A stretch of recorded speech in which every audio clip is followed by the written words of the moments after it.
নবীজি বলেছেন যে সবচেয়ে বেশি আমি যে পাপের ভয় পাই আমার উম্মতের উপরে সেটা হলো সমকামিতা, শিরক না, বেদাত না, হারাম রিজিক না, জুলুম না। সবচেয়ে বেশি আমি যে পাপের ভয় পাই আমার উম্মতের উপরে সেটা হলো কি বলেন, সমকামিতা, ছেলে ছেলের সাথে মেয়ে মেয়ের সাথে, ট্রান্সজেন্ডার।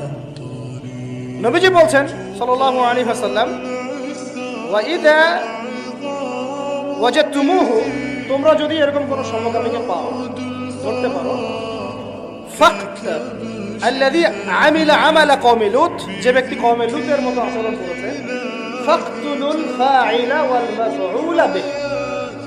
নবীজি বলছেন ফাকতুলুল ফাইলা ওয়াল মাফউলা বিহি, যে করবে, যার সাথে করা হবে, দুইটাকে গর্দান নামায় দিবে। কে বলেছে?